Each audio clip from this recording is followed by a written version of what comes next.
Hi guys, we're at the London premiere for Matangi Maya M.I.A, and I've just spoken to her. She's an amazingly humble, down-to-earth superstar, philanthropist, activist, and just all-out Londoner, which is wonderful. So we've got a buff pass to watch the movie, so we're going to go and see that now.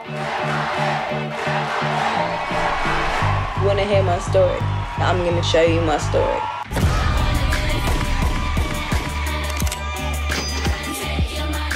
What's that song about? Stereotype that's attached to like immigrants and stuff like that is that they come and take the jobs and take the money. At least 100 have arrived in South London. I had to deal with the fact that I was different and I was an immigrant.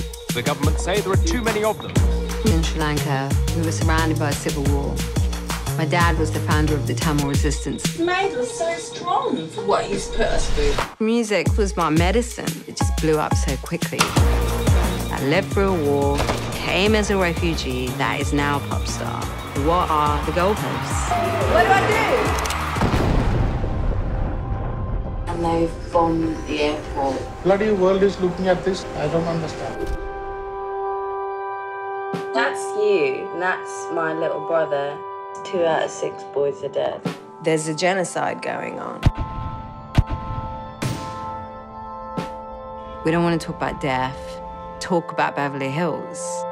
We get frantic emails from people who say that M.I.A is a terrorist. The worst thing they could do to you is to make you irrelevant.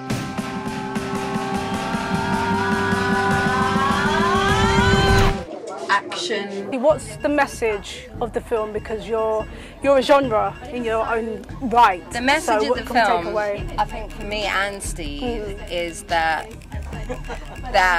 you know, basically it shows people from this generation, whether we like it or not, the post-millennials, everyone's had technology, so it just shows, you know, it's like how things were before technology, but in an understandable way, you know, not like back in the day, because, you know, when I had to get on a horse to come here.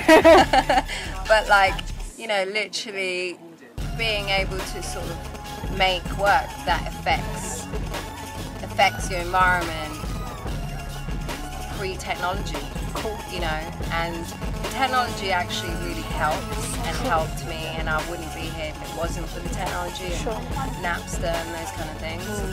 But the initial like spark to you wanting to make something and interact with the community comes from nothing, you know. It's just like a brush and a paint and a thing, and you know, those can be accessed by anyone. So it took 7 years to make the film. It did, on and off.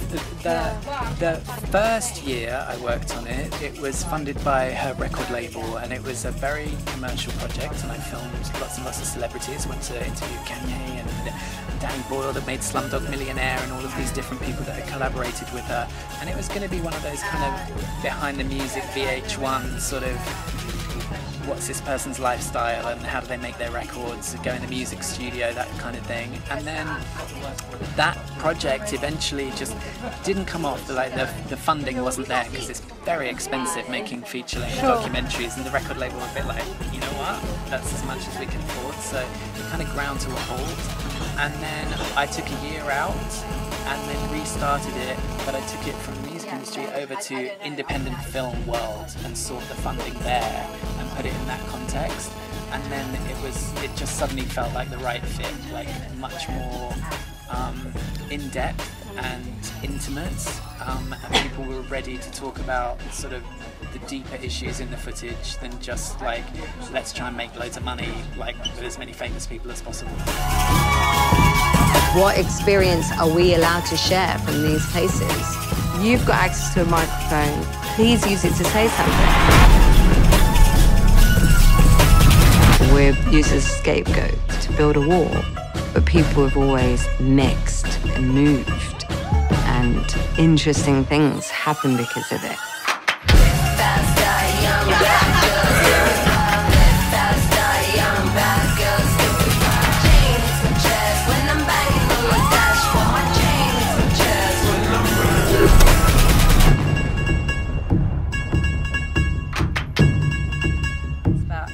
getting all the kids that feel like they can't do anything without a whole bunch of money, and you know, having to compromise as well to have that money, because that's another thing that young people become sucked in very quickly and become the same stuff. And they all say the same thing and conform very quickly without herd mentality. Yes, the herd thing is because we don't have enough time to hibernate and nurture our own identity and thought process and why we're doing something and what we want to say. You know, that is like that for everyone. Like, you just don't have enough time to grow. And I think if they learnt to I don't know, this film hopefully puts more, you know, it's so extreme that way that, you know, on like an identity level, that even if they learn some of it, it's still gonna like be good to give them more time and or confidence to let themselves grow and get their ideas down, and you know, feel more confident and have like confidence to say no sometimes, you know, and just hang on to integrity and their identity and stuff like that. Thank you so much. You're awesome. Thank you.